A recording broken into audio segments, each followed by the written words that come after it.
lo creo, lo tengo seguro porque tú lo has dicho.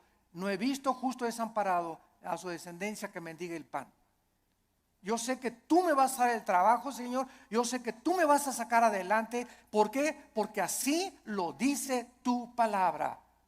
Y esta seguridad que tú tienes, dice a continuación, es una convicción, aunque tú no lo estás viendo. Muy bien, vamos pues a tratar de explicar más claramente esto. La fe está relacionada con el futuro y con lo invisible. Con lo futuro y con lo invisible. Porque es algo que esperamos en el futuro, ya sea en 3 horas, 4 horas, mañana, pasado un mes, un año, no sé.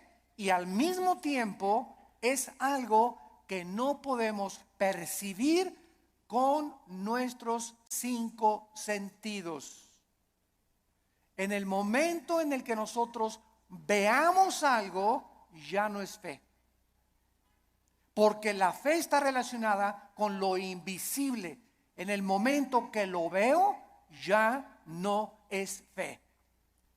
Por eso cuando alguien dice, si yo veo un milagro, voy a creer. Esto es la antítesis de la fe. Porque es totalmente lo contrario. Primero tenemos que creer, como lo vamos a ver, para ver. ¿Me están siguiendo? No es ver para creer, sino creer primero para que después puedas ver la gloria de Dios manifestada.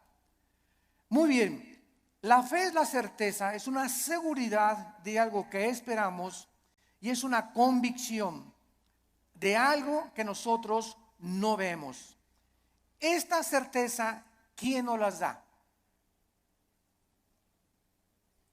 Porque necesitamos una certeza y necesitamos una convicción para que nuestra fe sea sólida y esté basada en un buen fundamento teológico.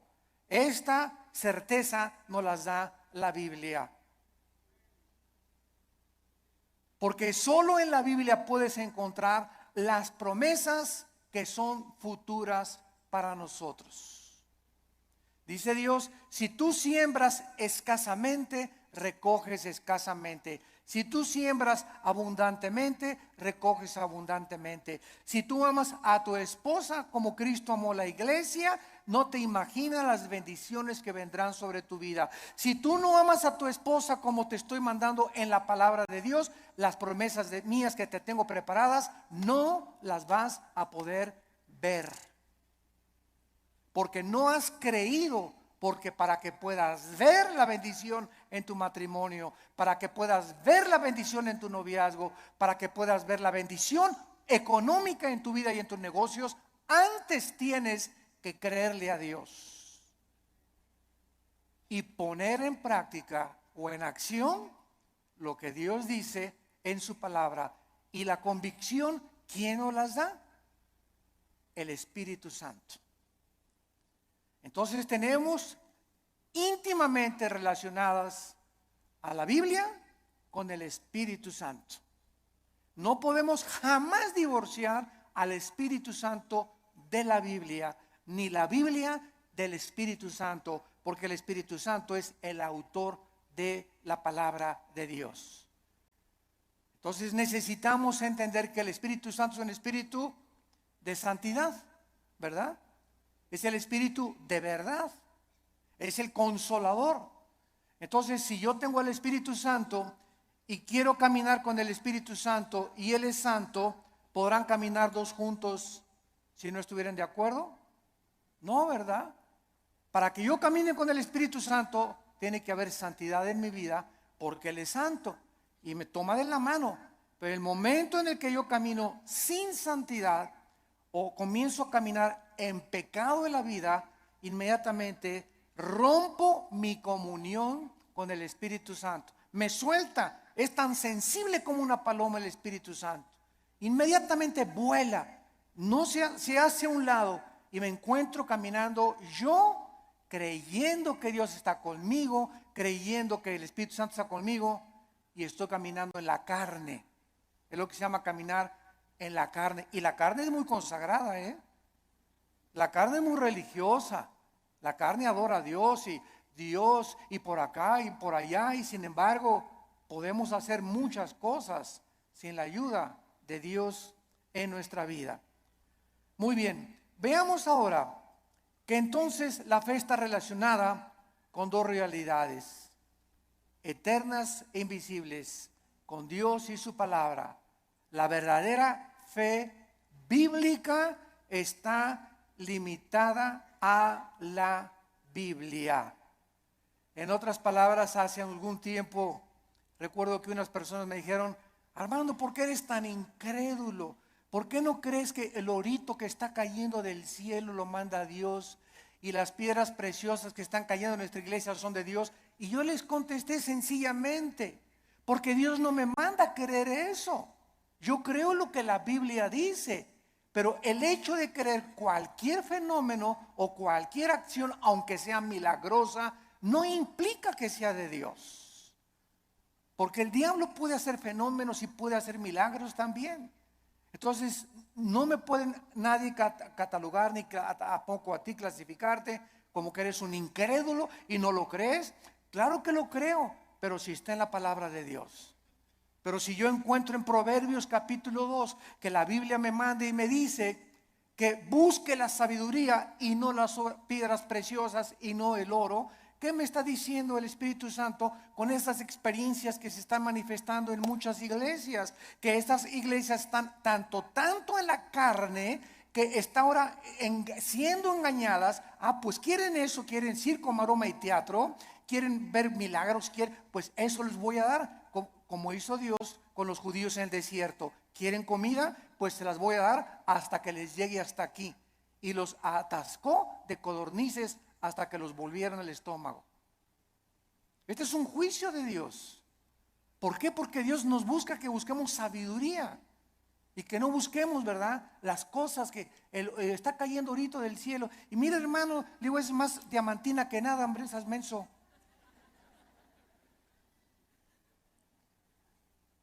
La fe está relacionada, está íntimamente ligada a la Biblia. Nuestra fe no es un trapo ungido. Hermano, voy a ir al río del Jordán y cuando vaya a Israel voy a meter una botellita el agua del Jordán y me la voy a traer y me la voy a echar cuando esté enfermo. O la voy a poner ahí, le voy a ya casi una veladora. Voy a traer agua del Jordán y me voy a bautizar del río Jordán. El agua del río del Jordán y el agua del río Bravo y el agua del río Nilo y el agua del río Támesis en Inglaterra es exactamente igual. El río Jordán no tiene propiedades milagrosas. Es el agua de un río donde hace 2000 años el Señor Jesucristo fue bautizado, pero el agua no tiene nada de milagroso. El río es como cualquier otro río, y el hecho que Jesús y el Bautista hayan bautizado ahí no significa que va a ser agua milagrosa. Estamos retrocediendo otra vez a Roma, a la agua bendita. Antes entraba a la iglesia y le metía la mano y me hacía por mí que agua bendita, porque le hicieron así y le atribuían propiedades milagrosas. Esto se llama hechicería. Esto es vulgar hechicería. Atribuirle a un objeto, a agua, trapitos o cualquier cosa, poderes milagrosos. Esto es hechicería. Los brujos usan cosas y collares y amuletos, talismanes, patas de conejo. Todo eso está relacionado con el mundo del ocultismo, no con la Biblia. Y les hablo tan claro como el azul del cielo hoy en la mañana, sin tapujos y derecho y a la yugular. Ya no podemos andar con rodeos. Ya no podemos andar diciendo que tenemos que hablar al pan pan y al vino vino. Tú tienes que entender ya claramente qué es la fe. Y ya no estar poniendo un objeto como hace algún tiempo. Me vende un trapito y Ahí va la gente y compra el trapito ungido. O te mando este anillo que lo compré en Jerusalén. O este collar que tiene propiedades. Y porque este predicador en tal parte lo anunció. Y van y lo compran y se lo cuelgan y le atribuyen propiedades milagrosas. O ponen el trapito debajo de la almohada y se les va a quitar el dolor de cabeza. O va a traer que la maldición se va a ir de su casa. Todo eso está relacionado con el mundo de la hechicería. Eso ya no es fe. Y esa hechicería está entrando a las iglesias cristianas. ¿Por qué? Bueno, hace 2000 años en la iglesia de Gálatas, en Gálatas 5, versículo 1, el apóstol Pablo, si alguien no lo cree, les dice a los Gálatas, ¿quién los fascinó para no oír la verdad? Y esa palabra fascinar en el griego es hechizar. La iglesia de Galacia estaba hechizada, estaba controlada por demonios que habían entrado en falsos maestros y pastores que esta iglesia tenía y que les estaba enseñando a los cristianos. Es que no es suficiente la muerte de Cristo, necesitas circuncidarte, no necesitas poner árbol de Navidad, no necesitas hacer estas cosas, necesitas ahora agregarle a la obra de la cruz algo extra. Cuando la Biblia dice que cuando Cristo murió en la cruz del Calvario, se finí, caput, se acabó, consumado es, no hay nada que agregarle a la muerte de Cristo para el perdón que hemos recibido. Tratar de, después de la gracia de Dios, decir que necesitamos hacer ciertas cosas para completar la obra de Cristo, estamos llamándole que fue incompleta la muerte de Cristo, y esto es una herejía. Hace algún tiempo, bueno, más bien no algún tiempo, hace algunos días, me entrevistaron en un programa de televisión. Y una de las preguntas que siempre me hacen en Colombia, en Guatemala, donde quiera que voy es, ¿qué se pierde la salvación? Siempre me preguntan esa pregunta. ¿Por qué? Porque el 65-70% de la cristiandad cree que se pierde la salvación. ¿De dónde sacaron esta doctrina? De un hombre llamado Jacobo Arminio, que enseñó, y porque hay 5 versículos de la Biblia, nada más 5 contra más de 500 versículos en la Biblia que enseñan que la salvación no se puede perder, además que es ilógico teológicamente. Entonces estos 5 versículos parecen enseñar que la salvación se pierde, como si que te borraré del libro de la vida y que te apartaré y la rama, Juan 15, serán cortados, etcétera, etcétera, que parece indicar que la salvación se pierde. O segunda de Pedro capítulo 2, 22 al 24, que el perro regresa a su vómito, la puerca lavada a lavarse en el lodo. Pero sin embargo, cuando estudiamos estos versículos, nos damos cuenta que los sacaron de su contexto. Miren, es tan simple como esto. Cuando una persona dice que se pierde la salvación, ¿qué está diciendo? Síganme con cuidado. Está diciendo que al llegar al cielo, Pedro le va a decir, a ver, Pancho Pantera, ¿por qué te voy a dejar entrar al cielo? Y tú le vas a contestar, por la gracia de Dios, más me porté bien. Igual a la salvación. Eso es lo que se está diciendo. O sea que la gracia de Dios no fue suficiente. Ahora que ya soy salvo, necesito portarme bien, porque si no me porto bien, pierdo la salvación. Entonces, ¿qué salvación nos dio Dios? ¿Temporal o eterna? Dicen Hebreos 9 y Hebreos 10 que nos hizo eternamente perfectos y santificados. En el momento que recibes a Cristo, recibes la eternidad. Estamos ya en el reino de Dios espiritualmente. La eternidad está dentro de nosotros ya. Pero, y ahora en segundo lugar, ¿por cuántos pecados? Apunta todo esto para que te defiendas. ¿Por cuántos pecados murió Cristo en la cruz? ¿Por los pasados, por los presentes o por los futuros? por los pasados, los presentes y los futuros. Entonces, si existe un pecado que diga que nos hace perder la salvación, Cristo tendría que volver a morir. Cristo tendría que volver a pagar por ese pecado que te hizo perder la salvación. Porque la muerte de Cristo solamente te perdonó los pasados, pero los que tú cometas, tú eres responsable. Y si hay alguno que cometas, entonces Cristo tiene que volver a morir.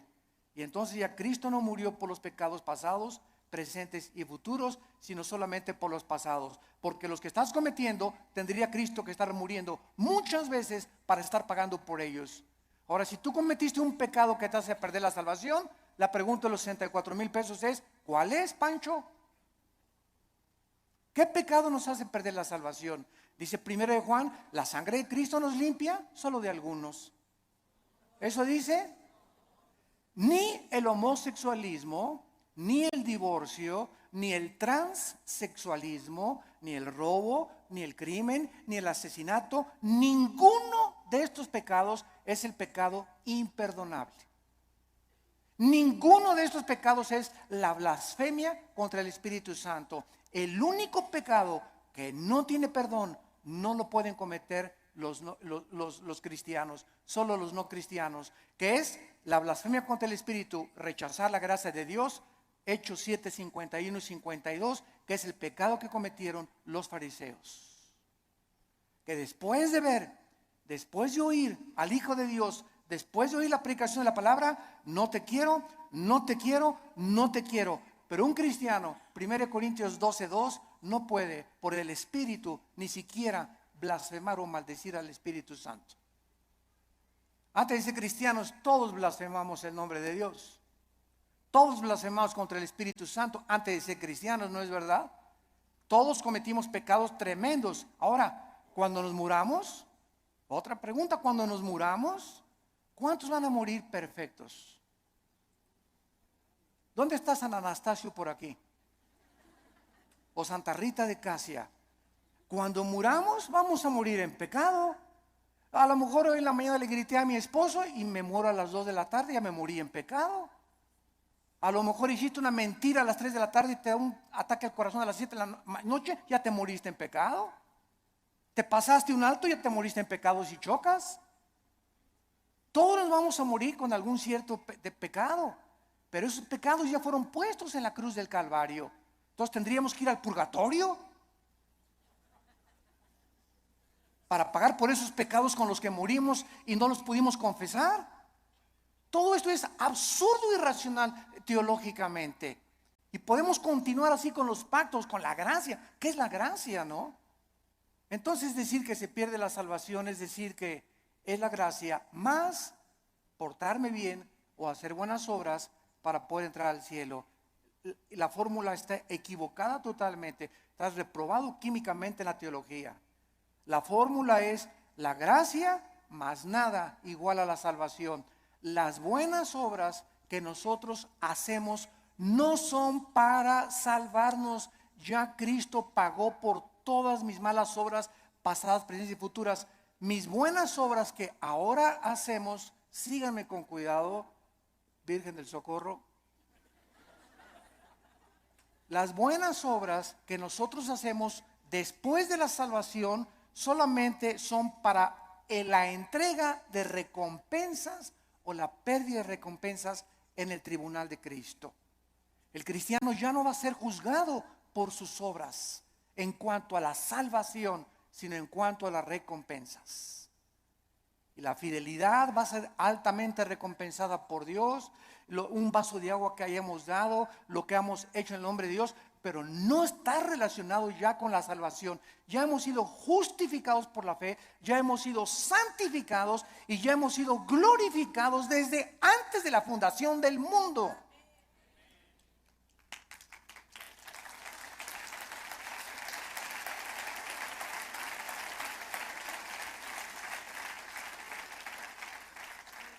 Tenemos que desenterrar otra vez la doctrina de la salvación en el siglo XXI y volverla a enseñar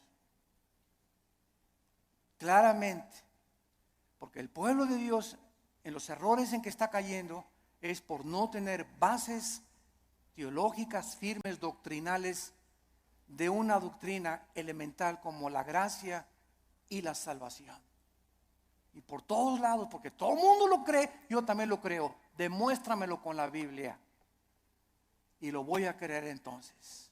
Pero no voy a creer que porque todos creen que se pierde la salvación, yo voy a creer que se pierde la salvación. Yo te lo demuestro y se los dije en la televisión, tenemos el debate con el que quiera y se lo demostramos, ¿verdad? Que es absurdo seguir creyendo que se pierde la salvación. Ahora muchos dicen, bueno, como ya no pierdo la salvación, me voy a portar ahora sí, le voy a dar vuelo a la hilacha, ¿verdad? Bueno, dice Gálatas 5:10 que fuimos llamados a libertad, solamente que no usemos la libertad como ocasión para la carne. La persona que dice eso, con que no puedo perder la salvación, puedo hacer lo que quiera, no es salvo. No es salvo. Porque si tienes al Espíritu Santo, no vas a tratar de aprovecharte y tomar la gracia de Dios como una licencia para pecar. Eso demostraría Romanos 6, que pues pecaremos para que la gracia de Dios abunde de ninguna manera, porque los que hemos muerto con Cristo, ¿cómo vamos otra vez a pecar? O a tratar de pecar voluntariamente. Ya demostraría que ni siquiera tenemos la salvación. Bueno, esto es importante en relación con la fe. Y vamos a ver ahora algunos ejemplos de la fe en algunos versículos en el Antiguo y en el Nuevo Testamento.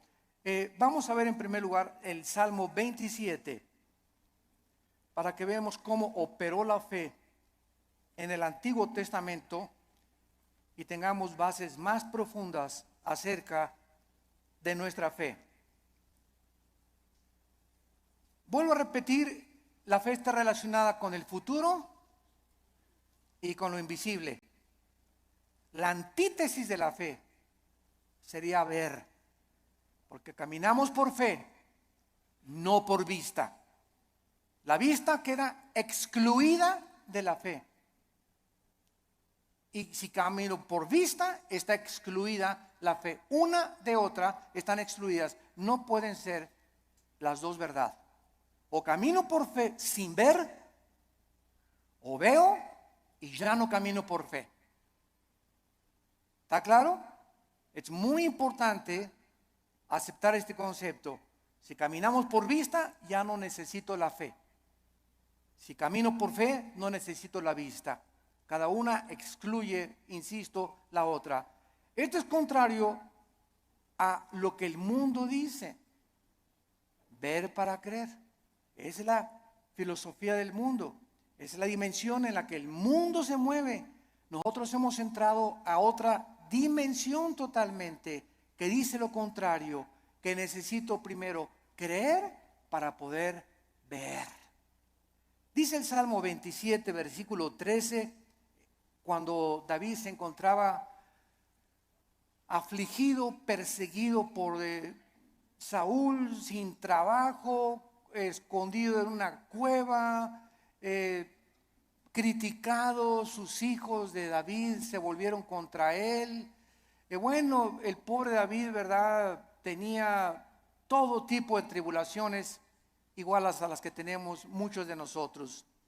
Y David nos manifiesta y nos exhibe una verdad preciosa. Y dice el Salmo 27:13, hubiera yo desmayado, me hubiera tirado la toalla, me hubiera yo desalentado, ya hubiera querido ya ni siquiera ser cristiano, ya ni siquiera quería ir a la iglesia, ya estaba harto. Si yo hubiera mantenido esta actitud mental, hubiera yo desmayado. Me hubiera tirado ya al suelo, ya no quiero ni siquiera vivir. Estoy harto de todo, de mis papás, de la iglesia, de esto, del gobierno. Y sobran cosas que nos pueden llegar a pensar esto. A menos que, repito, seas San Anselmo. Pero todo cristiano llegamos a estar, ¿verdad? Hasta, decimos vulgarmente en México, hasta el gorro. ¿No te has sentido así? No levante la mano. porque yo estoy seguro que todos la levantaríamos. Si no has experimentado esto, lo vas a experimentar cuando estés casado, o cuando no estés, o cuando nazcan los hijos, o cuando nazcan los nietos, pero todos, hay muchas épocas en la vida en la que nos llegamos a sentir tan oprimidos por los problemas que ya no quisiéramos ni siquiera vivir. ¿Quiénes son los suicidas? Las personas que se les ha cerrado totalmente el mundo, se han sentido sin ninguna ventana, sin ninguna luz, sin ninguna esperanza, sin ninguna solución más que dejar de vivir, escaparse por una puerta falsa.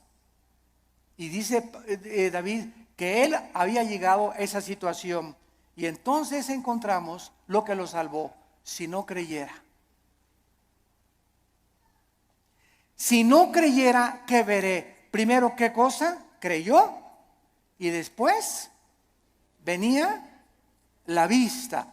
Si yo no hubiera creído que voy a salir de esta situación y que Dios me va a mandar otro esposo, otro novio, que viene el trabajo, si yo no hubiera creído en las promesas de Dios, ya desde cuándo me hubiera aventado desde el puente hasta abajo. ¿Qué es lo que nos sostiene? Creer lo que Dios nos ha dicho. Esa es la fe, lo que nos ha dicho en su palabra. Hubiera yo desmayado si no creyese. Y dice 1 Pedro 1:5 que somos guardados por el poder de Dios mediante la fe. En otras palabras, cuando nos encontremos así, y créame que muchas veces al mes yo llego así en la noche, en la mañana cuando me levanto, con el Señor, cansado, ¿verdad? Con problemas, presiones emocionales, el mundo, el petróleo, la caída del dólar, problemas aquí, problemas allá, familiares. Bueno, sobran cosas para desalentarnos en la vida, sobran cosas para amargarnos, sobran cosas para desilusionarnos. Entonces ahí es cuando, en lugar de que te desmayes y te rindas y digas, tiro la toalla, me bajo del caballo, ya no quiero, andamos así con el caballo, cayéndonos del caballo. En ese momento recuerdo: oh Señor, tú eres poderoso, tú eres grande, soberano. Y comienzas a sentir otra vez en el caballo y agarras las riendas. Señor, aunque no lo vea, y aunque vea todo que se está cayendo y no vea soluciones y vea el cuadro oscuro a mi alrededor, oh Dios, yo sé que tal vez hoy en la tarde o mañana veré tu bondad. Me vas a sacar del pozo de la desesperación, me vas a pintar un nuevo futuro, vas a solucionar mis problemas, y por eso sigo en mi caballo y rajámonos pinto, cónchele velocidad y vamos adelante. No te me rajes, México lindo y querido.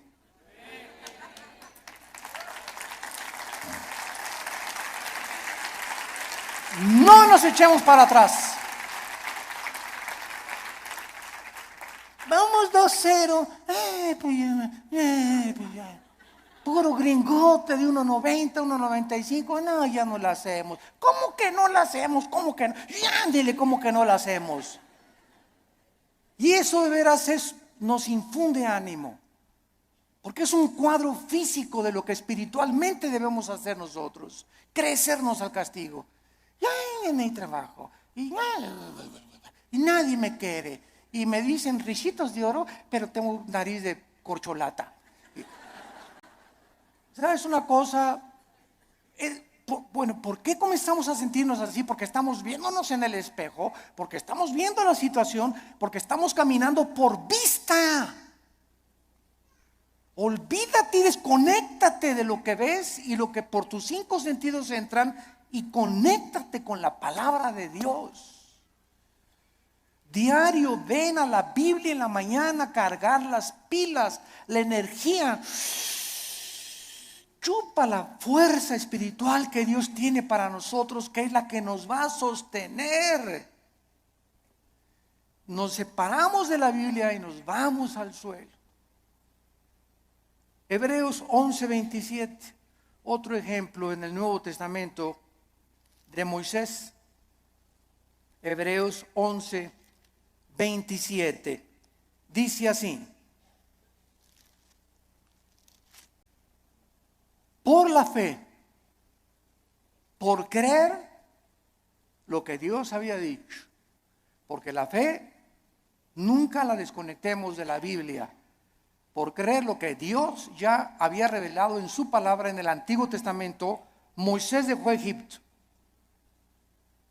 Si él hubiera sido guiado por sus emociones, vean ustedes, el temor, que es el más grande enemigo de la fe.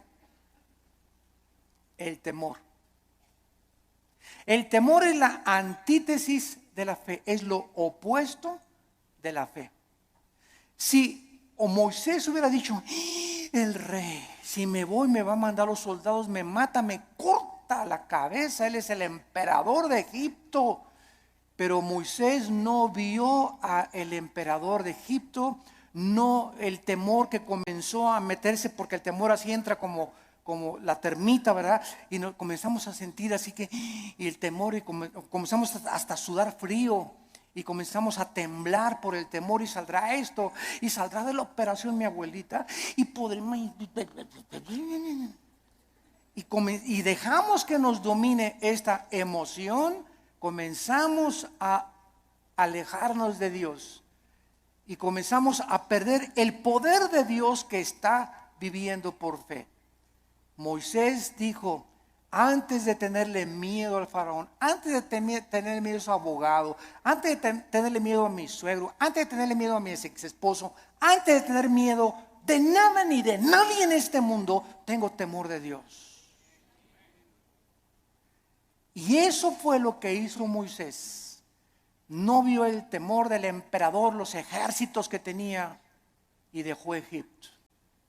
No fue gobernado por el temor, sino creyó lo que Dios le había dicho y venció sus emociones. Porque se sostuvo como viendo físicamente a Dios. ¿Eso dice? Ese está en tercera de Pancho 3:1.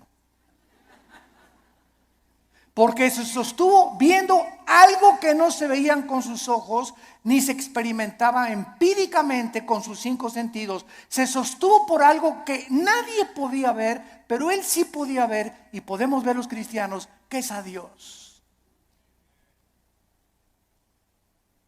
Viendo el invisible. ¿Con qué ojos lo vemos? Con los ojos de la fe. Es un par de ojos que el Espíritu Santo nos ha entregado, que el mundo no tiene. Vemos no lo que vemos, vemos las cosas que no se ven, porque las que no se ven son más reales que las que se ven. Esto fue lo que hizo que Moisés se pudiera sostener. La fe nos capacita para ver lo que el mundo no puede ver. No hay trabajo, no hay esto, no hay aquello. El mundo, terremotos, se cae. Ahora que fue el terremoto de Japón, no sé si vieron ustedes un video de los muchos que han pasado, que primero el terremoto, el tsunami y el puntillazo, la fuga de gas radioactivo. Y pasaron a una japonesita que era cristiana, como de 80 años de edad. Y está la japonesita en el video caminando y dice: aquí estaba mi casa.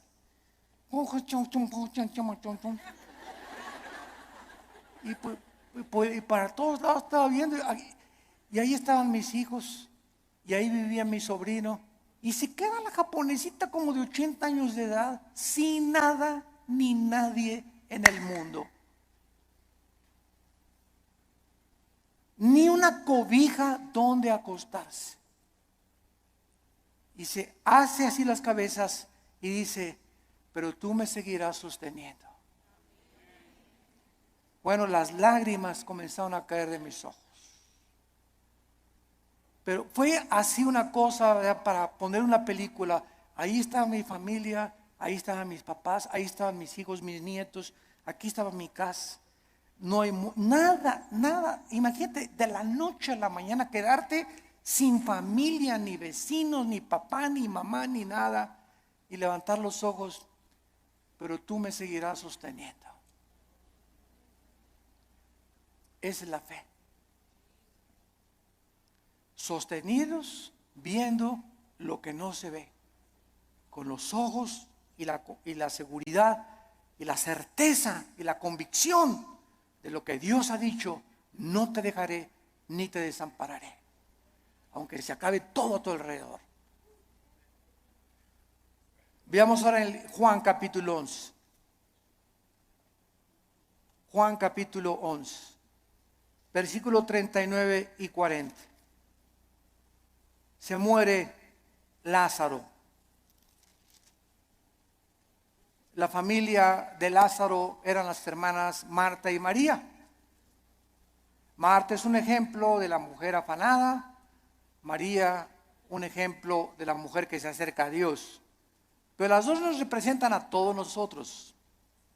No porque te digas Marta vas a ser afanada, ¿verdad? Pero es un ejemplo solamente de que todos nosotros padecemos esta debilidad, de que muchas veces queremos ver para creer, y tenemos que dominar esa tentación y ese impulso de nuestra antigua naturaleza. Entonces aquí en Juan 11:39 dijo Jesús: quiten la piedra. Marta, la hermana del que había muerto, dijo: Señor, y ella, porque es de 4 días. Jesús le dijo: ¿no te he dicho que si crees, verás? Ahí está otra vez. Marta, tú no tenías que haber visto que se alivió ahorita. Hemos llegado al punto que lo dejé morir, porque Cristo dejó morir a Lázaro. ¿Se acuerdan que cuando le avisaron? Señor, Lázaro se está muriendo. No hizo caso. Y era el mejor amigo de Jesús y la familia que lo hospedaba y le daba de comer a Jesús, y tenía según un cuartito especial para Jesús cuando pasaba por ahí Jesús, y no hizo caso Jesús, y Lázaro se murió. Y ya que tenían 3 días, Jesús dice a los discípulos: vamos a donde está Lázaro. Y ahora sí, como decimos en México, ¿ya para qué? ¿Ya para qué? ¿Ya para qué? Pues ¿cómo que ya para qué? Pues eso decimos nosotros, pero no lo dice Jesús ni Dios tampoco. Y llega Jesús, los discípulos: ¿ya para qué, Señor? ¿Ya para qué? Ya pierdes tu tiempo. Y es que todo, dice Cristo, lo hice llegar a este punto, y te estoy haciendo llegar a este punto donde pierdas tu trabajo, donde tengas esa enfermedad, donde pases esto. Estoy llevando las cosas al extremo para que cuando estén en el extremo, ahí pueda yo ser grandemente glorificado por tu vida. Yo cuántas personas he visto que se enferman de cáncer y que son sanadas y que dicen: Dios mío, hasta los médicos, pero esto es un milagro.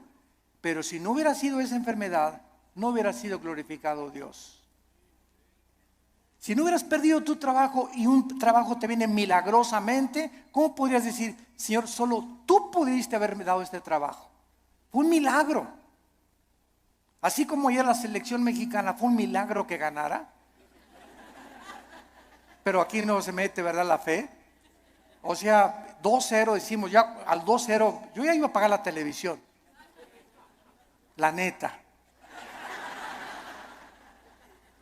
Dije, ya, otra goliza. ¿Cómo nos vamos a levantar de un 2-0 con estos gigantones de gringos, verdad? Y cuando viene y te das cuenta, ¿no? Que, caray, digo, lo que no parece, se puede convertir en una realidad. Entonces muchas veces Dios deja que lleguemos a ese 2-0 y que parezca que todo está perdido. No está perdido, porque Él es Dios y Él es alguien que ha dicho: no te dejaré, desampararé, estaré todos los días contigo hasta el fin del mundo. Podemos, aunque perdiere mi padre y mi madre, con todo Jehová no me dejará, porque Él es nuestro sostén. Y le dice Cristo a Marta: si tú crees, vas a ver la gloria de Dios. Tenemos que ver espiritualmente para poder creer. La gloria no puede venir hasta que no creamos. Por ejemplo, en el área económica, en el área matrimonial, en el área de relaciones sociales, en el área de nuestras amistades, en todo esto se cumple primero creer para ver. Dios le dice a los maridos, amen a su esposa. Tú amas a tu esposa sacrificialmente y comienzas a quitar todas las imágenes de otras mujeres de tu vida, etcétera, etcétera, y ve Dios tu fidelidad mental y espiritual, porque los pensamientos no le engañan a Dios. ¿Qué hace Dios cuando un hijo está haciendo lo que la Biblia dice porque quieres agradar a Dios? Te bendice. No te imaginas cómo te bendice. Señor, pero que tú ya tiene 20 kilos de más, Señor. ¿Cómo tú? ¿No puedes cambiar una llanta vieja por una nueva? Como dicen en Guanajuato, ¿verdad? Y sabes una cosa, que cuando estamos casados no es solamente la pasión. La pasión dura la luna de miel 3 o 4 días y dura también en el triunfo del amor. Pero todas esas pasiones que tú ves y esos enganches que se dan en esas cosas no duran.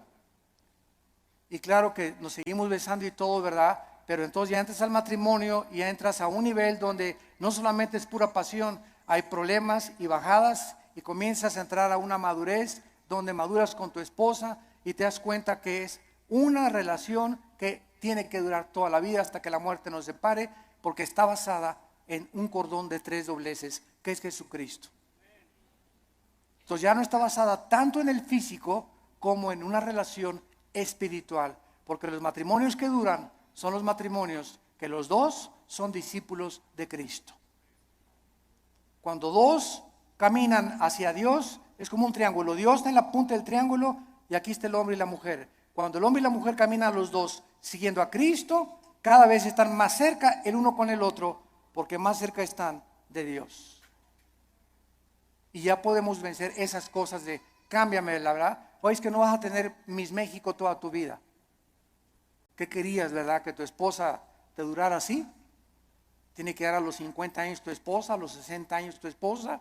El cuerpo se deforma, igual él tiene panza de Santa Claus ya también, ¿verdad? Pero nos seguimos queriendo. Entonces nuestra antigua naturaleza demanda ver para creer, puesto que depende de los sentidos, pero no de la palabra de Dios. Y veamos en penúltimo lugar 2 Corintios 4. 2 Corintios 4, versículos 17 al 18. Y dice el apóstol Pablo, esto es tremendo. Estamos tratando de encontrar la fe en el Antiguo y en el Nuevo Testamento en algunos pocos versículos. 2 Corintios 4, 16 y 17 al 18. Por tanto, otra vez dice Pablo, no desmayamos. Qué peligroso es darnos por vencidos. Qué peligroso es tirar la toalla en la vida cristiana. Qué peligroso es desesperarnos. Qué peligrosísimo es desanimarnos. Qué peligroso es. Porque cuando un cristiano es animado, pa' que ya, se te viene una horda de demonios que van a agravar tu situación. Se va a convertir en una cosa crónica en tu mente. Vas a comenzar a sufrir unas depresiones. Las personas que sufren de depresión continua, todos somos deprimidos de vez en cuando. Pero cuando somos deprimidos ya 3, 4, 5 días deprimido, estás bajo ataque del maligno. Porque el fruto del Espíritu es paz, gozo y amor.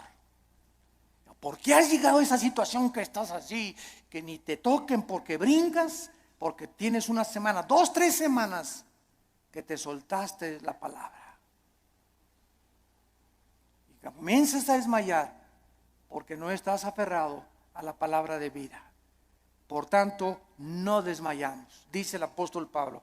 Antes, aunque nuestro cuerpo exterior se va desgastando, el interior, no obstante, se renueva de día en día. ¿Saben ustedes que lo peor que existe para una persona es verse en el espejo? Bueno, claro que tenemos que peinarnos, ¿verdad? Y rasurarnos, etcétera, etcétera. Pero cuando ves, Ya tengo 50 años, viejito ya. No, ya tengo 70, ya para qué, ya voy de salida. ¿Cómo que vas de salida a los 70 años? Ya tengo 80, ya voy de salida, ya para qué. ¿Cómo que vas de 80? A los 80 años Moisés fue llamado por Dios. A los 80 años Caleb le dijo a Josué, dame más montañas para conquistar. Cuando comenzamos a vernos físicamente, no, pues es que dicen que a los 60, a los 70 se deteriora el cuerpo. Eso dice la ciencia, pero dice uno de los salmos que cuando nosotros confiamos en Dios, seremos fructíferos como las palmeras, tendremos fuerzas como las del búfalo y creceremos como los cedros del Líbano para continuar anunciando la justicia de Dios. ¡Qué viejo ni qué viejo! Dejemos que nuestro cuerpo se siga desgastando. Yo les he hablado tantas veces de nuestra abuela materna que murió hace algún tiempo, de 97 años de edad. Mi abuelita, 97 años de edad, no usaba bastón. Nunca se convirtió a los casi 80 años de edad, después de haber sido 30 años presidenta de la Acción Católica de México. A los 80 años de edad, vivió todavía 17 años más a los 97 en sus 5 sentidos. Y se levantaba a las 7 de la mañana, se emperifollaba y se ponía su loción Sanborns, se cubría todo, ¿verdad? Y caminaba, era la loción famosa en aquel tiempo, ¿verdad? Y la más barata también. Y estaba a los estudios y la llevaba a los estudios en la mañana y en la tarde. ¿Ahora dónde vamos, hijito? Me decía a las 5 o 6 de la tarde el domingo. Le digo, abuelita, tú a tu casa y yo a la mía, le decía.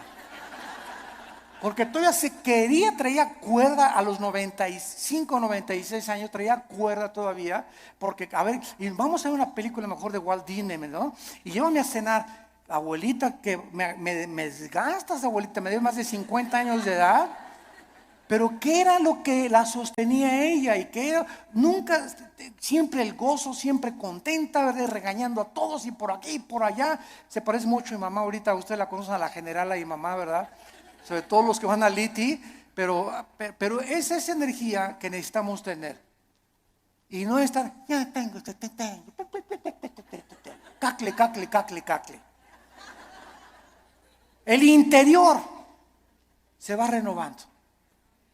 Y este cuerpo corrupto vas a echar a los gusanos y al panteón y vamos a resucitar. Así como una semilla contiene un árbol y fruto y ramas, esa semilla, ahí está todo. Así cuando se siembra va a resucitar en un cuerpo glorificado. Y nos vamos a ver, y cuál cacle ni qué nada, ¿verdad?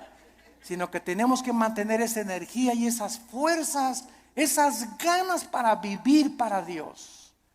Porque los que se mueren pronto son los que no tienen ganas de vivir para Dios. Ya, para que ya yo llegué, ya voy de salida. Tienes que hablarle a tus nietos y tienes que hablarle a tus viejitas y tienes que ir a los asilos a predicar. No te encierres nada más, cacle, cacle, cacle. Nada, hay mucho que hacer todavía. La energía la tenemos por dentro. Y olvídate por afuera, no te veas en el espejo. Ve lo que Dios está haciendo internamente con tu alma. Dice Pablo, porque esta leve tribulación momentánea, miren nada más cómo considera Pablo la vida. En primer lugar, los problemas, las aflicciones y los sufrimientos son leves. Dice Pablo, es como si un mosquito me hubiera picado. Todo lo que he sufrido, las pedradas, la persecución, me arrastraron, mis hijos me dejaron, a mi esposa las violaron, fui castigado por Dios. David y Pablo, todo lo que sufrió y lo encerraron en la cárcel, todo ha sido leve y además temporal, momentáneo, porque Pablo no veía y como un perro,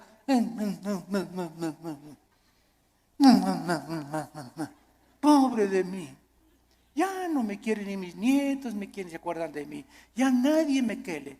Y comienza a ser como un perro ahí en el rincón, lamiendo tus heridas y compadeciéndote, y esa autolástima que va a hacer que te hundas y te pintes más rápido.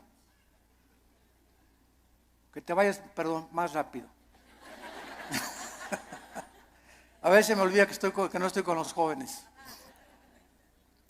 Es leve y es temporal. produce en nosotros un cada vez más excelente peso de eterna gloria. No mirando las cosas que se ven, no mirando las cosas que se ven, ahí está otra vez la fe. Si miran las cosas que se ven, nos desmayamos, nos desanimamos, nos hundimos. Miremos las promesas de Dios, sino las que no se ven, porque las que se ven son temporales, pero las que no se ven son eternas. Gracias por tu palabra, Señor.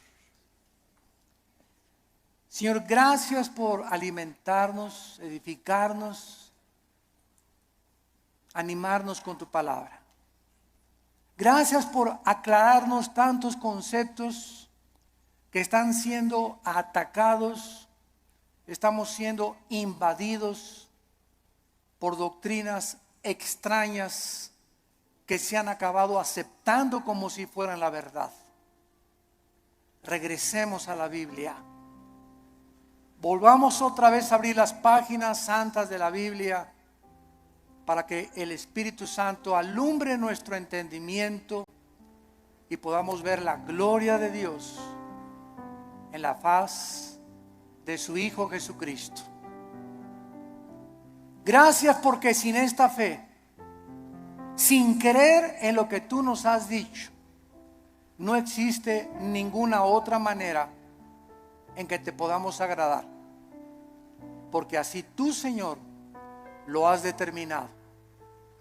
En esta mañana muchos de ustedes que nos ven a través de la televisión y aquí presentes, tal vez eran crédulos y tú le llamabas fe a lo que te habían enseñado en tu familia o en tu religión, sin saber en qué estaba basada lo que te habían enseñado. Pero la fe requiere de conocimiento. Ya es hora que brillemos, ya es hora que levantemos la lámpara. Todos los 70s, 80s y 90s del siglo XX persiguieron a la Biblia, persiguieron al cristianismo, persiguieron a los pastores en Latinoamérica.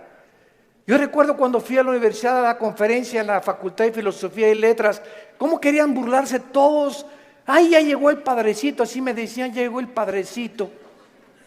A ver de qué nos va a hablar el padrecito, porque como ellos no tienen respuestas, creen que nosotros tampoco las tenemos.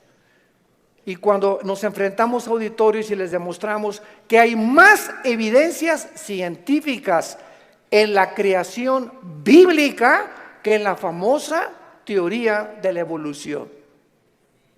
Cuando alguien te diga y tú le preguntes, bueno, ¿cuál es tu punto de vista o tu perspectiva de cómo te imaginas que creó el universo? ¿Qué te van a contestar?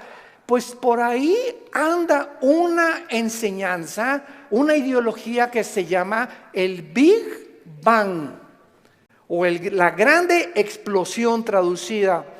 ¿Y qué significa esto? Que pues los físicos y se imaginan, porque no se puede probar científicamente, que pues comenzó con una explosión en el universo. Y entonces de esa explosión se formó todo lo que nosotros vemos. Cuando las propias leyes de la física, la primera y la segunda ley de la termodinámica, contradicen el Big Bang. Virgen del Socorro. Me atrevo a decir esto. La misma física que dice la primera ley de la termodinámica, nada se crea ni se destruye. La segunda ley, todo tiende al desorden, a la oxidación, a la destrucción, a la corrupción. Nunca del desorden se ha formado el orden, por el amor de Dios. Entonces, ¿cómo podemos estar defendiendo una teoría que la aceptamos ciegamente? Porque mi maestro me la enseñó. Porque tu maestro no tiene ninguna otra explicación. Y como dijo Don Teofilito, como decimos aquí en México, ni la tendrán si no vienen a la Biblia. Porque por medio de la ciencia y por medio de la intelectualidad, que es limitada, el ser humano no puede traspasar y trascender la dimensión espiritual, la dimensión del mundo invisible. Entonces el intelecto choca contra las cosas que no entiende y al llegar ahí se vuelven locos. Entonces no puede el ser humano comprender la inmensidad del universo que nos rodea, ni los caminos ni los pensamientos de Dios, porque son más altos que los nuestros. Dios tuvo que bajar hace 2000 años en la persona de Jesús para Él comunicarnos y revelarnos los secretos que se encuentran detrás de su universo, de su soberanía, de la tierra, de dónde venimos, los animales, la genética y la ciencia, que continúan como demostrando y comprobando simplemente que la Biblia tenía la razón. Y es hora de hablar, y es hora de tener una confrontación directa, porque el mundo se está hundiendo en la confusión teológica, en la confusión ideológica. Los gobiernos los invitamos al próximo desayuno en junio, ya les dieron su volante titulado El fracaso de los gobiernos humanos. Otra vez, ¿verdad? Vamos a examinar todos los gobiernos, nazismo, fascismo, monarquías, democracias, etcétera, etcétera. ¿Por qué ninguno ha funcionado? ¿Por qué siguen peleándose? ¿Por qué ahorita ya los partidos políticos en todas partes del mundo, ya sus convicciones, los estatutos en los que formaron sus partidos están deshaciéndose y contagiándose con el otro? Es como si nosotros dijéramos, soy cristiano, pero me voy a juntar con los mormones y con los musulmanes. Cuando los principios de los musulmanes, los principios de los mormones y el cristianismo se contradicen unos a otros. Entonces, ¿creo realmente que mis convicciones son reales y es la verdad? ¿O necesito otras ideologías porque no estoy seguro de lo que yo creo? Es una tristeza, se están derrumbando ante nuestros ojos todas las ideologías y todas las filosofías del mundo. Los sistemas de pensamiento están confundidísimos como jamás lo habían estado. Gubernamentalmente, teológicamente, filosóficamente, económicamente, es una confusión en el mundo tremenda. Es el estrés por el cual vive la gente. Es una incertidumbre de dónde está la verdad, dónde está la luz, quién tiene la verdad.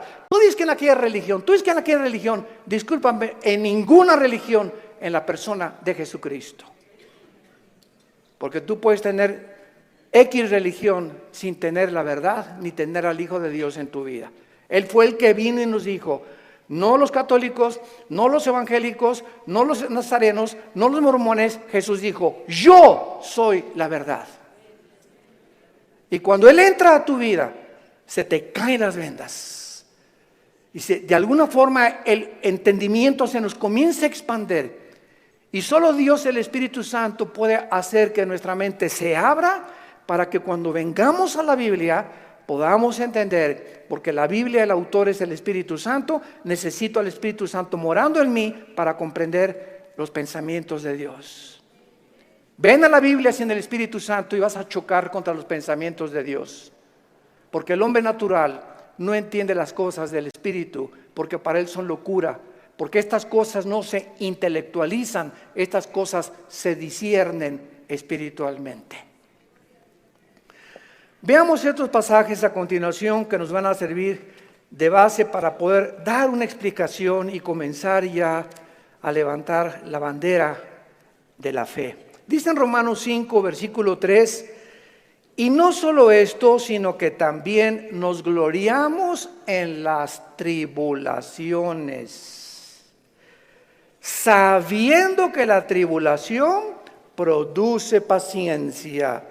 Alguien viene sin el Espíritu Santo y lee este versículo, la conclusión a la que llega dice: esto lo escribió un loco.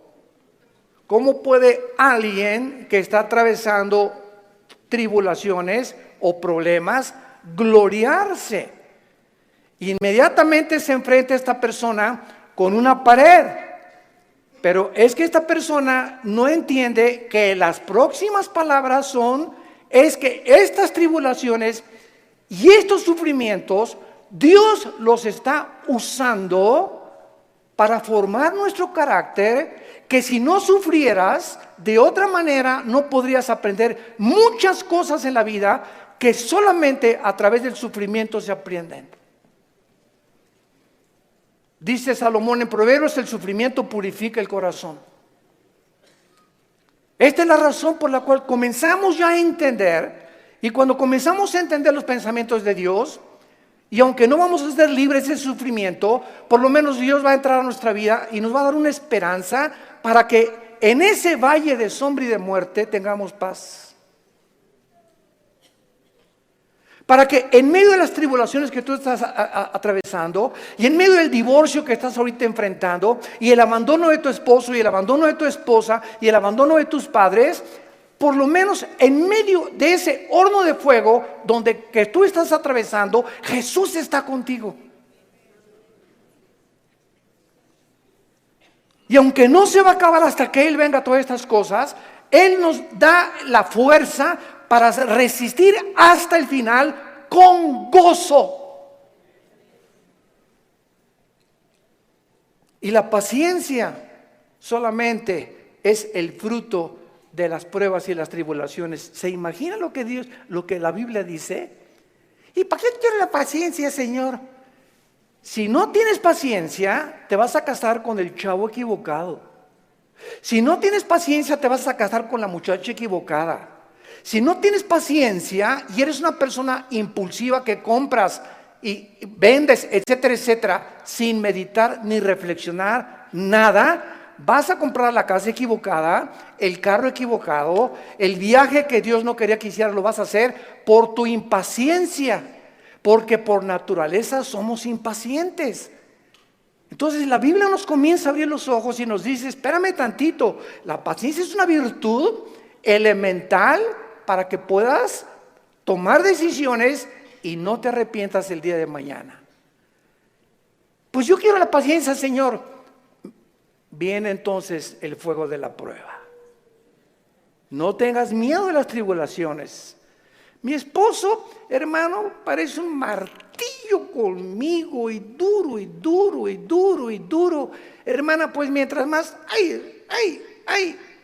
te está haciendo tu esposito, sin que te des cuenta, estás desarrollando una capacidad para aguantar.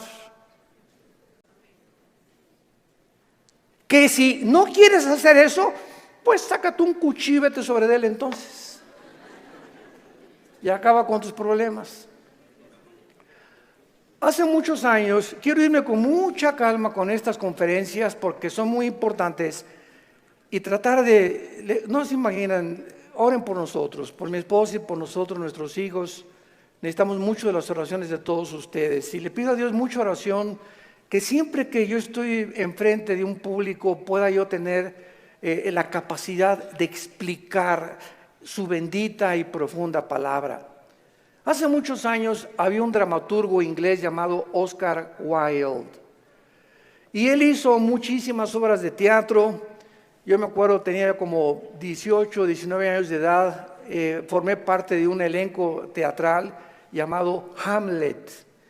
Y en una de las cosas que yo tenía que declarar durante el escenario, en el teatro, representando a Hamlet, ¿verdad? Dice así la obra de William Shakespeare: morir, dormir, no más. ¿Qué es más levantado para el espíritu? Levantar las armas contra un piélago de calamidades y haciéndole frente a acabar con ellas, o esperar el sufrimiento y dormir y morir no más. En otras palabras, este dramaturgo que no era cristiano, pero creía en Dios, Oscar Wilde, y tenía problemas morales, ¿verdad? No nos vamos a meter con eso ahorita. Oscar Wilde pudo entender que en la vida es o mueres o vives. Ahora, escojo vivir, aguántate. Le decía a mi papá, no chille, agarre piedras.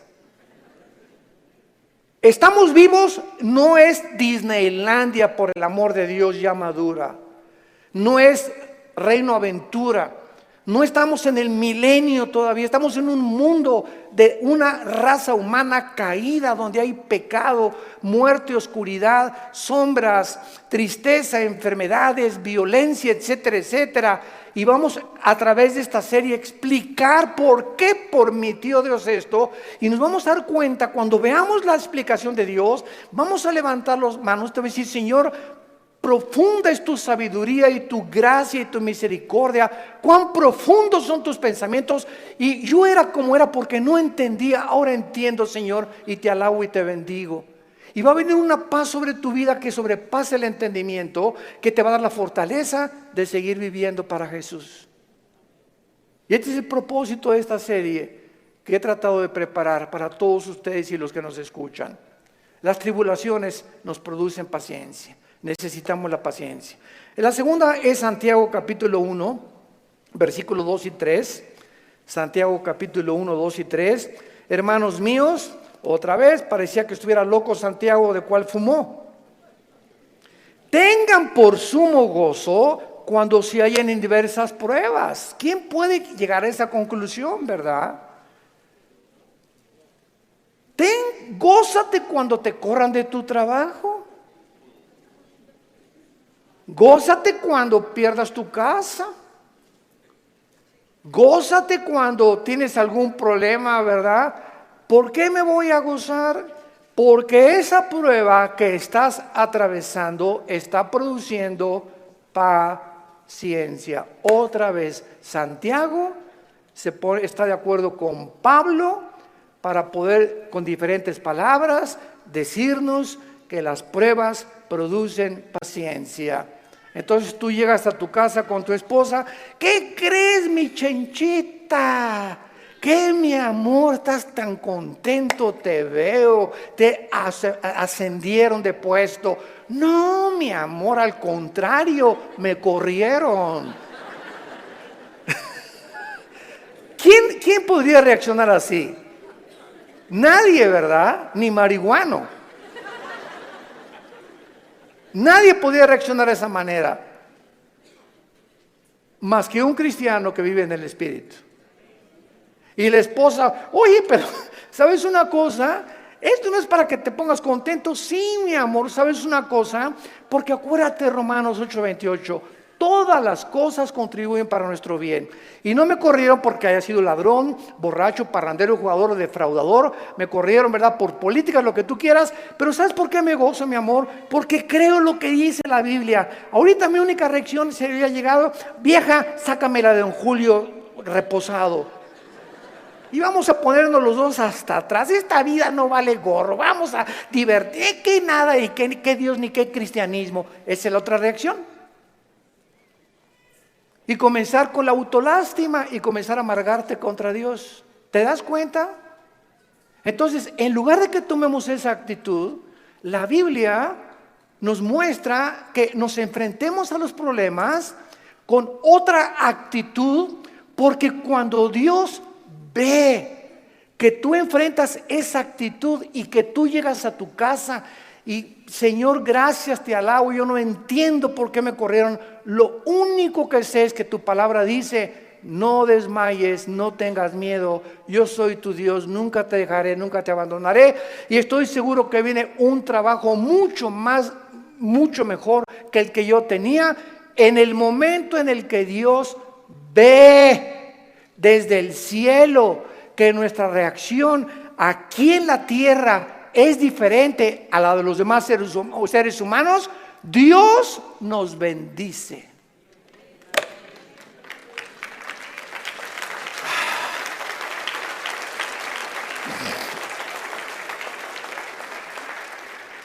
Porque sin fe, ¿y cómo se demuestra la fe? Actuando al contrario de nuestros sentimientos y emociones. Hebreos 11:6.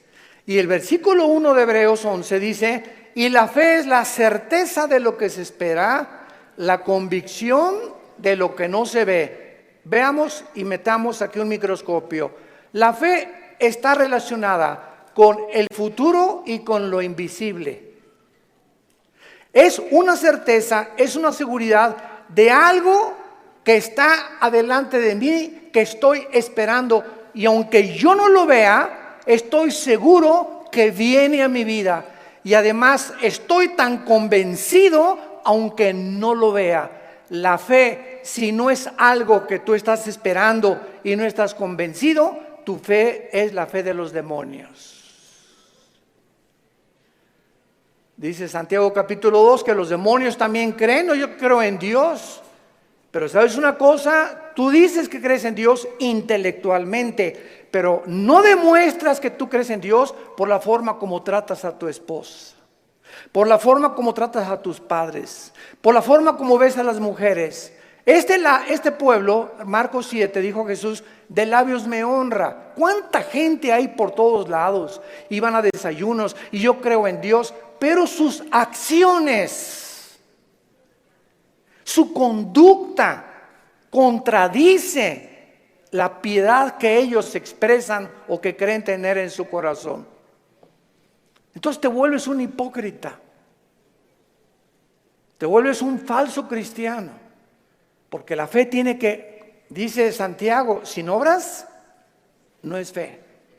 La salvación es por la fe, pero la forma de demostrar que esa fe es salvífica, que realmente nos ha transformado, es cuando vemos que ha transformado mi vida. Ya no soy el que yo era antes, antier, o hace un mes o hace 6 meses. Ahora cambió mi vida con mi esposa, la forma como veo a mis hijos, la forma como manejo mi negocio, la forma como me relaciono con la gente, la forma como veo a los gobiernos. Cambia completamente mi vida. Y si yo no manifiesto esta actitud o esta nueva conducta, no es cierto que soy cristiano. Y lo vamos a ver en el tercer pasaje, Primera de Pedro, capítulo 1.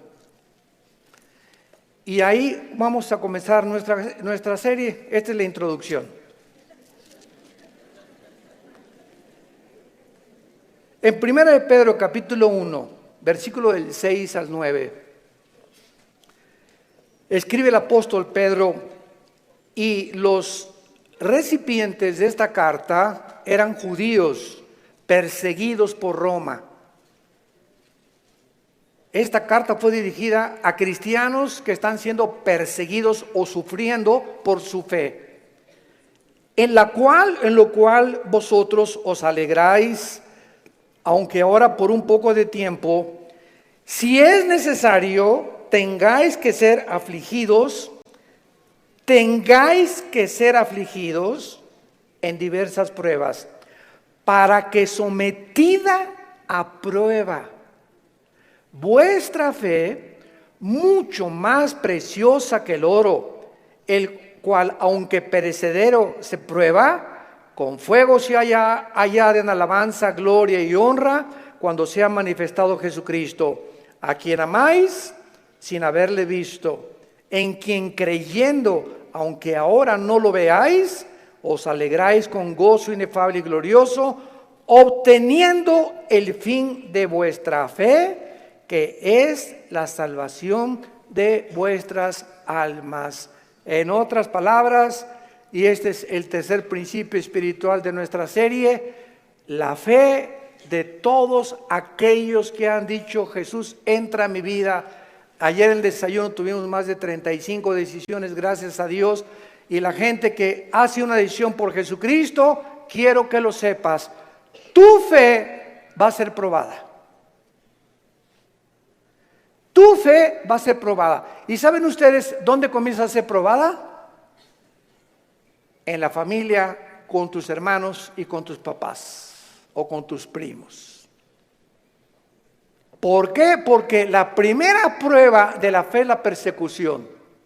Ayer nos contaba mi hermano Alejandro, él es el director del Instituto Teológico Internacional del ITI, y nos contó una anécdota mientras veníamos de Toluca al desayuno en el camino, que yo no la conocía de mi hermano.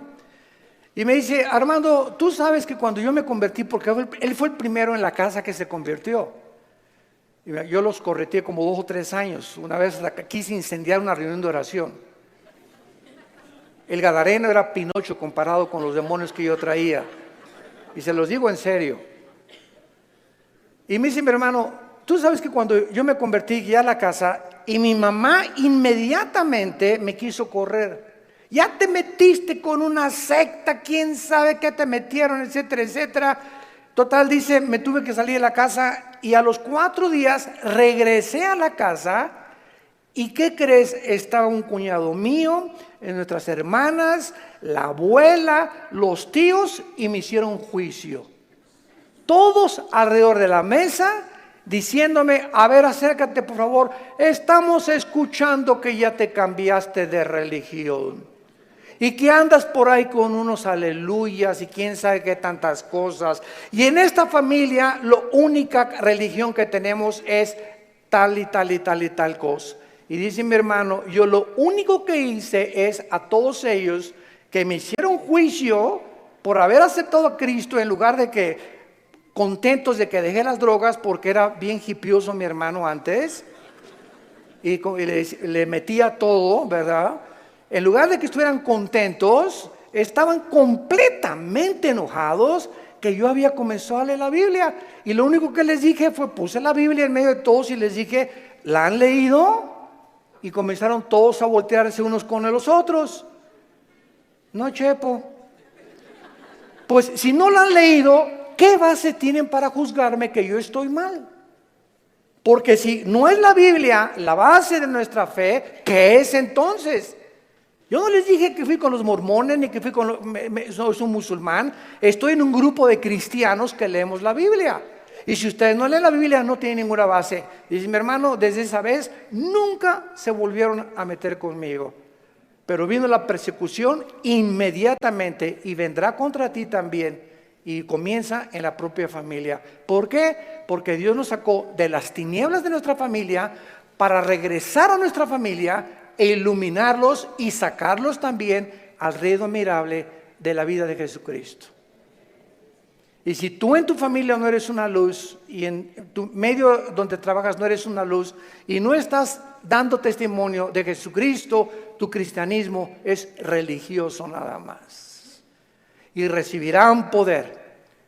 ¿Para qué? Para poder enfrentar al mundo. Sin ese poder no se puede enfrentar al mundo. Hechos 1:8, y recibirán al Espíritu Santo y me serán testigos. Entonces vemos nosotros que tiene un propósito todo esto. Muy bien, vamos pues a comenzar esta serie con las siguientes declaraciones y reflexiones. No cabe duda que vivimos en un mundo completamente disfuncional. No hay un solo matrimonio funcional. El matrimonio es la unión de dos extraterrestres. Pero por si fuera poco, dos extraterrestres que ninguno se conoce ni se entiende el uno al otro. Y vas a tener 60 años de casado, como dijo un gran predicador hace algún tiempo en un estadio en Estados Unidos que lo escuché. Yo tengo 60 años de casado más o menos y sigo sin entender a mi esposa. Y como dijo Dios Teofilito, ni las vamos a acabar de entender. Porque no nos manda Dios entenderlas, nos manda Dios amarlas. Entonces, cuando nosotros comprendemos esto, que no hay un matrimonio, o sea, no hay un matrimonio perfecto, es lo que quiero decir. No hay un matrimonio donde todo, en la luna de miel, John Travolta y se casó con esa muchacha que se parece a la Madonna y vamos a ser felices y qué guapo, ¿verdad? Y tiene coche. Todo eso desaparece después de la luna de miel. Comienzas a enfrentarte con una persona imperfecta de los pies a la cabeza, peor todavía si no son cristianos. Si con cristianos se lucha y se sufre, imagínate no siendo cristianos, ¿no? Por eso hay tantos divorcios. Entonces te enfrentas con una persona, con una mujer que no sabes cómo tratarla, no sabes, de todo chilla, no sabes por qué chillan las mujeres de todo. Habla, parece perico de África, como habla mi esposa. Es que a las mujeres Dios les dio esa capacidad de hablar hasta por los, quién sabe por dónde más, hasta por los pies hablan las mujeres. Y nosotros, ¿verdad? O sea, tú sabes una cosa, cuando tú hablas con una persona, en el momento en que te paras a escuchar a una persona, no sé si ustedes lo sepan, la Biblia nos los muestra. El hecho que te estés concentrando en escuchar lo que está diciendo, estás emanando energía, te estás desgastando. Cuando Jesús lo tocó a la mujer, ¿se acuerdan ustedes la mujer con el flujo? Alguien me tocó. ¿Por qué? Porque dice, energía salió de mí. Todo el sufrimiento que ella tenía se lo transmitió y Jesús en su hipersensibilidad sintió inmediatamente. Hoy eligieron los apóstoles, pero todo el mundo te toca. No, hay alguien que me tocó con el propósito de recibir algo de mí y lo sentí en mi espíritu. Es una hipersensibilidad espiritual tremenda. Pero cuando tú te sientas con alguien, entonces esta es la razón por la cual mujeres, los hombres nos sentamos y viene tu esposa y 15, 20 minutos y a los 10 minutos no tenemos la capacidad, yo no sé cuántos de ustedes sean superhéroes, ¿no? Pero la mayor parte de los hombres no tenemos la capacidad de oír más de 10, 15 minutos. Comenzamos, sí, amén, gloria a Dios, mi amor. Sí, es cierto, sí, te amo, tienes toda la razón, ¿no? Comenzamos ya con el avión, etcétera, etcétera. Pero ustedes las mujeres, mi esposa se junta con otra mujer, o cuando se juntan las pastoras, y 6 horas sin parar. Yo llego a los restaurantes, me recoges a las 7, sí voy a las 7, y ahí está, digo, oye, mi amor, te dejé a las 2 de la tarde, y sigues en la mesa platicando con ellas. Y se despiden y están en la puerta del restaurante, bye, y en la noche llega y le siguen hablando por teléfono. Señor mío y Dios mío, Jesús, María y José y el burrito que los acompaña, así son. Dejémoslas, felicitémoslas, pero no las contradigamos, mucho menos, porque así las hizo Dios. Las mujeres tienen 7 días al mes que sus hormonas cambian drásticamente en la famosa menstruación. Y durante esos 7 días no te atrevas a decirle nada. No te atrevas a tocarla tampoco, ni sexualmente tampoco, porque está prohibido en la Biblia. Son tiempos en el que vuela la mosca y se ponen a llorar, hipersensibles. Es una semana en la que hay que yo te llevo el desayuno a tu cama, mi amor, yo le voy a lavar los trastes, yo te lavo la ropa del bebé o lo que sea, ¿verdad? Y comienza el hombre a entender la naturaleza femenina, que no estamos para que ellas nos sirvan, no son nuestras esclavas ni nuestras sirvientas. Y cuando comenzamos a darles lo que ellas necesitan, porque las comenzamos a comprender, es cuando vienen las bendiciones de Dios. Es cuando vienen las bendiciones de Dios. ¿Por qué estamos haciendo así? Y no somos mandilones, eso no es ser mandilón. Lo hacemos porque Dios nos dice, ama a tu mujer como yo te amé desde la cruz. Con un amor sacrificial. Y cuando yo veo sacrificarte por tu esposa, te voy a bendecir como no te imaginas. Porque el mal que le hagas a tu esposa se te regresa. Es como un boomerang. Se te regresa, dice en Efesios capítulo 5. Nadie aborreció su propia carne, sino que la cuida y la sustenta como Cristo a la iglesia. El daño, las groserías, los gritos, el adulterio mental que traes contra tu mujer, se te regresa y detiene las bendiciones de Dios. Y vas a comenzarte a encontrar desesperado, ya no te puedes gozar en las pruebas, ni en las tribulaciones, ya no tienes paz, ¿verdad? ¿Por qué? Porque necesitas otra vez venir a la cruz y pedirle perdón a Dios por la forma como has tratado a tu compañera, a tu amante, a tu esposa, a la madre de nuestros hijos. Ahí viene. ¿Por qué lo hacemos? Por la fe. Y sin esta fe es imposible que yo agrade a Dios. Vivimos un mundo disfuncional. Tenemos que entender esto. Y todas estas circunstancias nos hacen volvernos a la pregunta, que es la que vamos a desarrollar en esta serie: ¿por qué Dios no detiene la maldad? Muy buena pregunta, muy válida filosóficamente. ¿Por qué Dios no detiene tanta destrucción y tantos sufrimientos? Es la pregunta que permanece en las mentes de la mayor parte del ateísmo, y muchas veces no solamente los ateos, sino también de los mismos cristianos. La única diferencia, escuchen esto, señores ateos que nos escuchan, en cualquier programa que haya en el mundo de televisión o de radio o en cualquier foro, nunca a un ateo ni a un agnóstico le van a hacer estas preguntas, nos las van a hacer a nosotros. Porque los ateos no tienen respuestas. Y como no tienen respuestas, por eso se enojan contra Dios y por eso se amargan y por eso dicen que son ateos. Entonces, si el mundo va a cuestionar a algún ser humano para que le responda, no va a ir con los ateos, van a ir con nosotros. A ver, ¿tú qué te dices, cristianito? Dime esto y esto y esto. Hace mucho les conté un incidente que lo he repetido así. Una vez estaba platicando sobre el ateísmo en el Hotel María Isabel, salimos del desayuno hace algunos años y me aborda una persona en el elevador, pero así, ¿verdad? Usted es el señor Andrés, sí, mucho gusto, ¿cómo está? Ya entramos al elevador juntos. Usted dice que Dios es todopoderoso, ¿verdad? Pero con esa actitud, ¿verdad? Usted dice que es todopoderoso, ¿verdad? Sí, efectivamente, Dios es todopoderoso. Y si es todopoderoso, ¿por qué no acaba con el diablo si él tiene poder? Y le contesté, porque comenzaría con usted.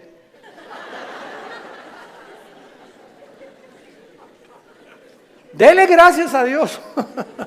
Le cambió completamente su perspectiva, ¿no? O por lo menos ya le di tarea para ir reflexionando ella a su casa, de que hay respuestas y que si realmente Jesús hubiera venido o ahorita acabara con la maldad, acabaría con todos, porque perverso y engañoso es el corazón de todos los seres humanos. Entonces démosle gracias a Dios que no lo ha hecho y que en su paciencia, dice en 2 de Pedro capítulo 3, está esperando para que todos o la mayor parte de los seres humanos se arrepientan antes de que juzgue severamente este mundo.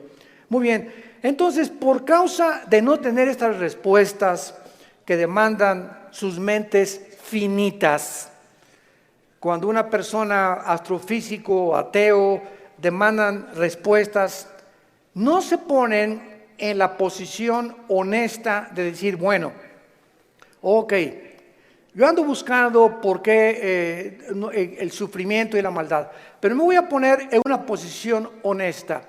Yo soy un ser humano, amén, lo soy. Si soy un ser humano y si existe Dios, es lógico, vamos a decir una línea lógica elemental, es lógico que sea un ser sobrenatural y sería imposible poder comprender los pensamientos, así como un niño no comprende los pensamientos de su padre, ni de un filósofo. Aunque es el mismo cerebro, no está desarrollado el niño de 6 años como el de uno de 25 años de edad. Entonces, siguiendo esta línea de lógica, si existe un Dios, tiene que ser mucho, mucho más grande. Entonces, yo estoy ante un universo lleno de misterios, estamos llenos de misterios. Si hay extraterrestres, si no hay extraterrestres, si existen los hoyos negros, si no los hoyos negros, si es el otro, que cómo comenzó el universo, de dónde venimos, bla, bla, bla. Estamos llenos de misterios. Entonces, estos misterios no voy nunca a comprenderlos con la mente de caracol que tengo, porque si existe Dios, es un ser hiperdimensional. ¿Qué necesito? Buscar dónde lo puedo encontrar. Si existe un Dios, ¿dónde lo puedo encontrar? Entonces hay mucha gente honesta intelectualmente que se envuelve en religiones. Entonces, por eso Sigmund Freud, el padre del psicoanálisis freudiano, dijo es que el ser humano busca a Dios porque tiene miedo a la oscuridad y a lo desconocido. Y entonces este temor inconsciente, escribió Freud, es lo que impulsa a muchos seres humanos a buscar a un Dios. Se equivocó completamente, porque aun cuando fuera así y me está guiando el temor a lo desconocido, dice la Biblia, me encontrarás porque me buscarás con todo tu corazón. Yo les confieso en mi caso particular, a los 25 años de edad me encontraba yo en un momento existencial en mi vida, que estaba yo en el lodo, así estaba yo en el suelo completamente. Anduve buscando en tantas religiones y por acá y por allá. También experimenté con algunas drogas. Era borracho, parrandero, jugador, mujeriego. Me decían el aventurero de Tlalnepantla. Aunque no vivía en Tlalnepantla. Y a través de esta crisis existencial, mi hermano ya se había convertido en mi hermano Alejandro. Y caí de rodillas un día porque los amenacé. Llegaba mi hermano con los cristianos: Armando, arrepiéntete, mira, ustedes están locos. Y llegaban ahí, ¿verdad? Y hasta comenzaron a pelar, en ese tiempo se comenzaron a peinar como Jesús, así, y se ponían hasta unas túnicas blancas y me parecían locos, freaks, como le decimos en inglés, ¿no? Y dije, no, están más locos que nada, es la nueva onda, ¿verdad? Y peace and love y todo así, amorosos y todo, no me convencían. Hasta que llegó esta crisis existencial en mi vida, en la que ya no tuve más que hacer. Intenté quitarme la vida 2 veces, ya no quería vivir, dije, no hay propósito, significado en mi vida. Y en esa crisis caí a las 4 o 5 de la mañana, recordando las palabras que siempre mi hermano, antes de irse a la casa, oraban por mí. Y esas oraciones que hacían por mí en la casa me llegaron a tocar las fibras más sin que yo lo supiera, movieron mi espíritu. Y me levantó el Señor, creo, a las 3, 4 de la mañana y caí de rodillas. Le dije, Dios, si tú existes, te necesito. No sé quién eres, pero yo te necesito si tú existes. Y si es verdad que es tu Hijo, al quien tú escogiste y en quien el cual tenías tu complacencia y lo mandaste para que lo oyéramos a Jesús, no dijiste que oyéramos a Buda, ni a Mahatma Gandhi, ni a Mahoma. Tú dijiste a él oír. Si es Jesús, yo lo necesito en mi vida. Le hablé a mi hermano a las 4 de la mañana, pasó por mí a las 5 de la mañana, me llevó a la casa de un misionero bautista con un corazón impresionante por el amor de las almas, y ahí estuve yo en un mes de febrero, marzo, ¿verdad?, de 1974, caí de rodillas junto al piano, que era un músico misionero, y le grité a Dios. Me comenzó con la Biblia: por cuanto todos han pecado y son apartados de la gloria de Dios, la paga del pecado es la muerte, Juan 3:16, Dios te ama, etcétera, etcétera. Y comencé a llorar y a llorar y a llorar y a llorar durante 40 minutos llorando. Y yo no sabía ni por qué lloraba, pero estaba llorando. Sentía que eran capas que se me quitaban así encima. Y ahí quedé tirado todavía como media hora. Ya me dijo el misionero, dijo, vamos a dejar a tu hermano aquí solo en mi estudio. Ya salí yo y sentí como que me habían quitado, ¿verdad?, todas las frustraciones y desilusiones y traiciones que traía, y mentiras de todo lo que, programas virulentos que el mundo me puso. Y fue la forma en la que Jesús me dijo, ¿verdad?, tú eres a quien tú estás persiguiendo. Y de ahí en entonces, ¿verdad?, mi vida fue cambiada radicalmente. Yo supe que había llegado al final de mi vida y que si Él era Jesús, yo tenía que dedicar mi vida a Él. No había ninguna aventura más grande en la cual un hombre pueda aventurarse a vivir más que conocer a Dios. No hay una aventura más grande. Conocerle es el más grandioso afecto de nuestros sentidos y amarle el más grande de nuestros propósitos.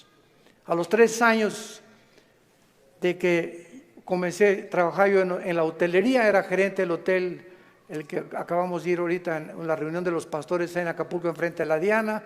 Estuve de gerente como 1 año, gerente en el Hotel Camino Real de Polanco, etcétera, etcétera. Y le dije a Dios, me voy de misionero. Yo creí que Dios me había llamado para otra cosa, me fui de misionero. Y me fui a la sierra de Oaxaca, entre la costa chica y la costa grande, entre Oaxaca y Guerrero. 3 años durmiendo en pisos de adobe. Mi cojín era un ladrillo envuelto en periódicos y me tapaba en la noche con periódicos, con los indígenas. Yo creí que me había llamado Dios para ser misionero, porque los misioneros que conocí en Acapulco me mandaron para que yo fuera, y lo único que me daban era un cheque de $100 al mes. Comíamos lo que pescábamos, las almendras que arrancábamos y los mangos que quitábamos de los árboles durante 3 años de mi vida. Y ahí conocí la máxima de las pobrezas. Más pobre no puede ser. Yo dormido en camas de piedra, hermano, te gané. En covachas, estas eran chozas de adobe. Y además había un pueblo ahí que se llamaba El Ciruelo, cerca de Tejucunicuilapa, en la Costa Chica, que era de leprosos. Y me acuerdo que un día me dijeron, ¿por qué están tapados así? Es que son leprosos. Y yo creí a las 2 de la mañana que Dios me había llamado a morir con lepra. Y le dije a las 2 de la mañana, Dios, si ese es mi destino, Señor, aquí estoy. Yo no sabía ni qué contagios era la lepra, ni conocía mucho de la lepra, pero yo creí que Dios me había llamado para morir como un leproso. Y ya, ¿verdad? Pasaron los 3 años, regresé a Acapulco, comencé a predicar, a fundar movimientos de estudios bíblicos en las casas. En 1979 la organización del famoso evangelista, que vamos a orar por él, Luis Palau, se está muriendo de cáncer, por cierto. Tiene cáncer en los pulmones, Luis Palau. Me hablaron a formar parte del equipo de Luis Palau. Del 79, 80 y 81 estuve como evangelista por toda la República, todo Tabasco, Guerrero, Veracruz, pueblito en pueblito, predicando de choza en choza, pueblito. Nos corretearon, nos aventaron piedras, nos aventaron palos, me lastimaron 2 veces, me enfermé con malaria, me enfermé con calentura de 40 grados, etcétera, etcétera. Y todas estas fueron, ¿qué cosa? Pruebas. Dios estaba forjando carácter en mi vida, que era muy importante para lo que más tarde me tenía que enseñar. Y el secreto, quiero decirles a ustedes, el más grande secreto de la vida es no amargarte. Es el más grande secreto de la vida cristiana. Un cristiano amargado no entra a la tierra de Canaán. No pasas Canaán. Dice en Hebreos 12 que bloquea la gracia de Dios, la amargura. No importa lo que nos hayan hecho, lo que nos digan. Me acuerdo en los 80s cómo nos calumniaron. Me dijeron que me había casado 4 veces, que tenía hijos hasta en Iztapalapa, 15. Bueno, es increíble. Y todavía me dicen que de vez en cuando han oído esos rumores, ¿no? Ya le gané a Salomón. Puras mentiras. Pero el diablo es encargado de verdad de buscar la forma de desprestigiarte, de impedir. Pero eso es una cosa, que nuestro destino no depende de lo que la gente piensa. Nuestro destino depende de Dios. Y nadie puede arrebatarte ese destino que Dios te ha dado. Nadie, absolutamente nadie.